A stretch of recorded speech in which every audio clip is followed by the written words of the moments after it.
Praise the lord. ನಮಗೆ ಕರ್ತನ ರಕ್ಷಕನೂ ಆಗಿರುವಂತಹ ಯೇಸು ಕ್ರಿಸ್ತರ ಅತಿ ಪರಿಶುದ್ಧವಾದ ನಾಮದಲ್ಲಿ ನಾನು ನಿಮ್ಮನ್ನು ಹೊಂದಿಸ್ತಾ ಮತ್ತೊಂದು ಸಂದೇಶ ಜೊತೆ ನಾನು ಮುಂದೆ ಬಂದೀನಿ.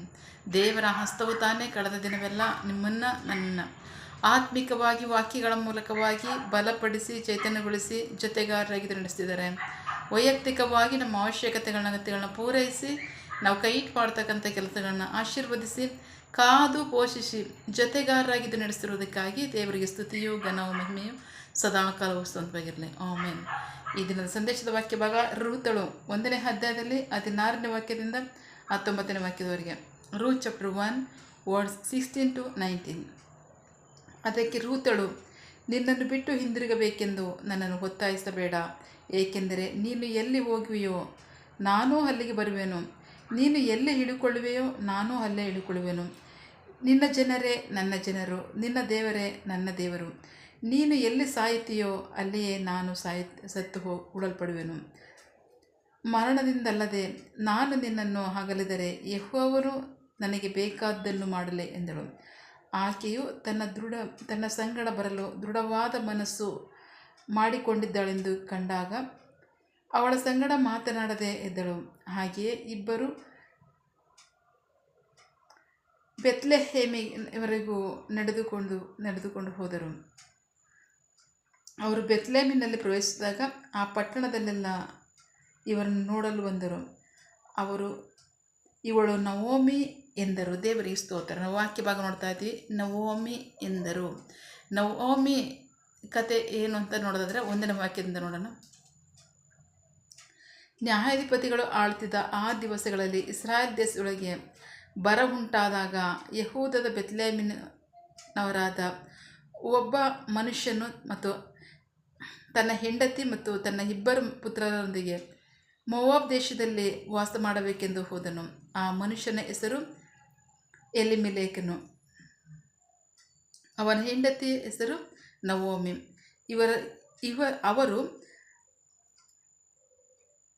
ಅವರ ಪುತ್ರರಲ್ಲಿ ಒಬ್ಬನ ಹೆಸರು ಮಲ್ಹೋನನು, ಮತ್ತೊಬ್ಬನ ಹೆಸರು ಕಿಲಿಯೋನನು.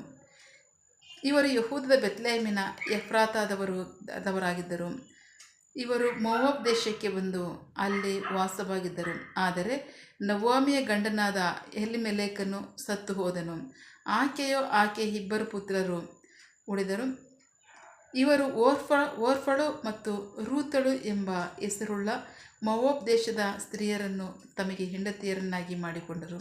ಸುಮಾರು 10 ವರ್ಷ ಅಲ್ಲಿ ವಾಸವಾಗಿದ್ದರು. ಅಲ್ಲಿಯೇ ಮಲ್ಹೋನ್ ಮತ್ತು ಕಿಲಿಯೋನ್ ಇಬ್ಬರೂ ಸತ್ತು ಹೋದರು. ಆ ಸ್ತ್ರೀಯು ತನ್ನ 2 ಪುತ್ರರನ್ನು ತನ್ನ ಗಂಡನನ್ನು ಕಳೆದುಕೊಂಡು ಒಬ್ಬಳೇ ಉಳಿದಳು. ಯೆಹೋವನು ತನ್ನ ಜನರಿಗೆ ರೊಟ್ಟಿಯನ್ನು ಕೊಡುವ ಹಾಗೆ ಅವರನ್ನು ದರ್ಶಿಸಿದನೆಂದು ಅವರು ಮೋವಾಬ್ ದೇಶದಲ್ಲಿ ಕೇಳಿದ್ದರಿಂದ ಅವಳು ತನ್ನ ಸೊಸೆಯರ ಸಂಗಡ ಮೋವಾಬ್ ದೇಶದಿಂದ ಯೆಹೂದ ದೇಶಕ್ಕೆ ಹೋಗುವುದಕ್ಕೋಸ್ಕರ ಪ್ರಯಾಣವಾಗಿ ತಾನು ಇದ್ದ ಸ್ಥಳವನ್ನು ಬಿಟ್ಟು ಹೊರಟಳು. ಅವಳ 2 ಸೊಸೆಯರು ಅವಳ ಸಂಗಡ ಹೊರಟರು. ಯೆಹೂದ ದೇಶಕ್ಕೆ ಹೋಗಬೇಕೆಂದು ಮಾರ್ಗದಲ್ಲಿ ನಡೆಯುವಾಗ. ದೇವರಿಗೆ ಸ್ತೋತ್ರ. ವಾಕ್ಯ ಭಾಗ ನೋಡ್ತಾ ಇದ್ದೀವಿ. ಪರಿಚಯ. ಯೆಹೂದ ದೇಶದ ಬೆತ್ಲೆಹೇಮಿನ ಒಂದು ಕುಟುಂಬ, ಎಲಿಮೆಲೇಕನ ಕುಟುಂಬ, ಎಲಿಮೆಲೇಕ್ ಮತ್ತು ನವೋಮಿ ಕುಟುಂಬ. ಬೆತ್ಲೆಹೇಮಿನಲ್ಲಿ ಆಹಾರದ ಕೊರತೆ ಆದ ನಿಮಿತ್ತವಾಗಿ ಮೋವಾಬ್ ದೇಶಕ್ಕೆ ವಲಸೆ ಹೋಗ್ತಾರೆ. ಮೋವಾಬ್ ದೇಶಕ್ಕೆ ವಲಸೆ ಬಂದ ಸನ್ನಿವೇಶದಲ್ಲಿ ಬೆತ್ಲೆಹೇಮಿನಲ್ಲೇ ದೇಶ ತುಂಬ ದೇವರು ಅಘೋರ ಬರವನ್ನು ಹಾಕಿದ್ರು. ಆಹಾರದ ಕೊರತೆ ಇತ್ತು, ಆದರೆ ಯಾರೂ ಸಹ ಹೋಗಿರಲಿಲ್ಲ. ಈ ಕುಟುಂಬ ಮಾತ್ರ ಮೋವಾಬ್ ದೇಶಕ್ಕೆ ವಲಸೆ ಹೋಗುತ್ತೆ. ಆ ಸನ್ನಿವೇಶದಲ್ಲಿ ಮೋವಾಬ್ ದೇಶಕ್ಕೆ ಹೋಗಿ ಕೆಲವು ವರ್ಷಗಳ ನಂತರ ಎಲಿಮೆಲೇಕನು ಸತ್ತು ಹೋಗ್ತಾನೆ. ಎಲಿಮೆಲೇಕನು ಸತ್ತು ಹೋದ್ಮೇಲೆ ಯಾರು ಉಳ್ಕೋತಾರೆ? ನವೋಮಿ ಮತ್ತು 2 ಗಂಡು ಮಕ್ಕಳು ಉಳ್ಕೋತಾರೆ. 2 ಗಂಡು ಮಕ್ಕಳು ನವೋಮಿ ಆ 2 ಗಂಡು ಮಕ್ಕಳಿಗೂ ಸಹ ಮೋವಾಬ್ ದೇಶದ 2 ಸ್ತ್ರೀಯರನ್ನು, ಓರ್ಫಳು ಮತ್ತು ರೂತಳೆಂಬ 2 ಸ್ತ್ರೀಯರನ್ನು ಹೆಂಡತಿಯರನ್ನಾಗಿ ಪಡ್ಕೋತಾಳೆ. ಆ ಹೆಂಡತಿಯರನ್ನಾಗಿ ಪಡೆದು 10 ವರ್ಷ ಆದಮೇಲೆ 2 ಗಂಡು ಮಕ್ಕಳು ಸಾಯ್ತಾರೆ. ಆ ನಂತರ ಕೆಲವು ವರ್ಷಗಳ ಆಗ್ತಿದ್ದಾಗಲೇ ದೇಶದಲ್ಲಿ ಯೆಹೂದ ದೇಶದಲ್ಲಿ ದೇವರು ರೊಟ್ಟಿಯನ್ನು ಕನಿಕರಿಸಿದ್ದಾರೆ ಅಂತ ಗೊತ್ತಾಗಿ, ದೇಶವನ್ನು ಕನಿಕರಿಸಿದ್ದಾರೆ ಅಂತ ಗೊತ್ತಾಗಿ ತಿರುಗಿ ಅವರು ಯೆಹೂದ ದೇಶಕ್ಕೆ ಬರೋದಕ್ಕೆ ಹೊರಡ್ತಾರೆ. ಆ ಸನ್ನಿವೇಶದಲ್ಲಿ ನವೋಮಿ ತನ್ನ ಓರ್ಫಳು ಮತ್ತು ರೂತಳೆಂಬ 2 ಸೊಸೆಯನ್ನು ಕರ್ಕೊಂಡು ದೇಶಕ್ಕೆ ಬರುವಂಥ ಸನ್ನಿವೇಶದಲ್ಲಿ ನವಾಮಿ ಹೇಳ್ತಾಳೆ, ಮಾರ್ಗ ಮಧ್ಯದಲ್ಲಿ, ನನ್ನ ಮಕ್ಕಳೇ ನೀವು ಹೊರಟೋಗಿ, ನೀವು ಹೋಗಿ ನಿಮ್ಮ ತಂದೆ ಮನೆ ಸೇರಿಕೊಂಡು ಅಲ್ಲಿ ನೀವು ಮದುವೆ ಮಾಡಿಕೊಂಡು ಸುಖವಾಗಿ ಜೀವನ ಮಾಡಿ. ನನಗೆ ನನ್ನ ಪರಿಸ್ಥಿತಿ ಏನೋ ಹೀಗಿದೆ, ನಾನೇನು ನಿಮಗೆ ಇನ್ನೊಂದು ಗಂಡನ್ನ ನಾನು ಕೊಡೋದಕ್ಕೆ ನನ್ನ ಹತ್ರ ಮಕ್ಕಳಿಲ್ಲ, ಇದ್ದ 2 ಮಕ್ಕಳು ಸಹ ಸತ್ತೋಗಿದ್ದಾರೆ.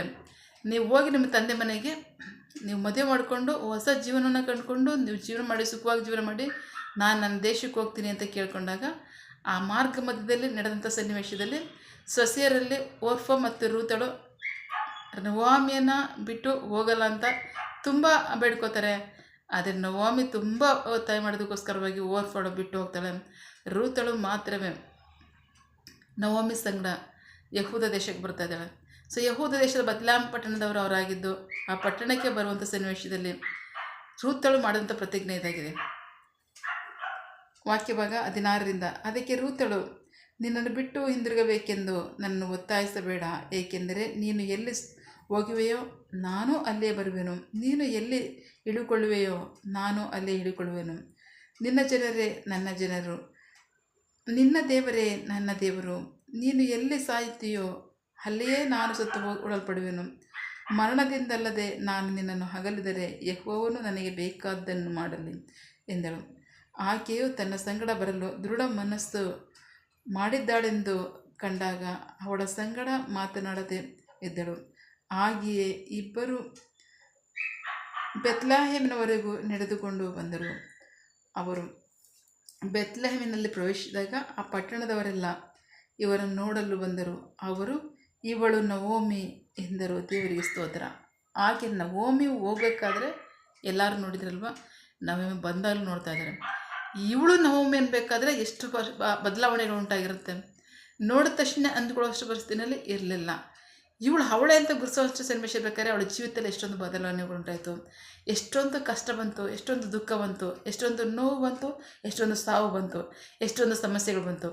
ಅದರಲ್ಲಿ ಅವಳ ಬದುಕು ಹೇಗಿತ್ತು, ಆ ಪಟ್ಟಣ ಜನ ನೋಡಿ ಅವಳೇ ಅಂತ ಅನ್ಬೇಕಾದ್ರೆ ಎಷ್ಟೋ ಬದಲಾವಣೆಗಳಿತ್ತು, ಗುರುತಿಸಲಾರಂಥ ಬದಲಾವಣೆ ಇತ್ತು. ಸೊ ಅದು ಜೀವಿತದಲ್ಲಿ ನಡೆದ ಕಾರಣ ಆವಿಧೇಯತ್ವದ ನಿಮಿತ್ತವಾಗಿ ದೇವರು ಜೀವಿತದಲ್ಲಿ ಕುಟುಂಬದಲ್ಲಿ ಬಹಳ ಸಂಕಷ್ಟವನ್ನು ತಂದಿಡ್ತಾ ಇದ್ದಾರೆ.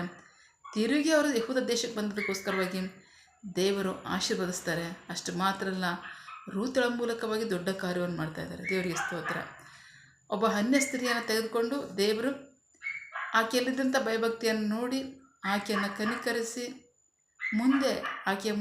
ಆಕೆಯ ಮೂಲಕವಾಗಿ ರಕ್ಷಕನ ಬರೋದಕ್ಕೆ ಸಹಾಯ ಆಯಿತು. ದೇವರಿಗೆ ಸ್ತೋತ್ರ. ಪ್ರೀತಿ ದೇವ್ರ ಮಕ್ಕಳೇ, ಬಹಳ ಪ್ರಮುಖವಾಗಿ ಆಜ್ಞೆಗಳನ್ನ ಅನುಸರಿಸಿ ನಡೆದಿದೆ ದೊಡ್ಡ ವಿಧೇಯತ್ವ. ಆಜ್ಞೆಗಳನ್ನ ಅನುಸರಿಸಿ ನಡೆದಾಗ ಆಶೀರ್ವಾದ ಬರ್ತಕ್ಕಂಥದ್ದು.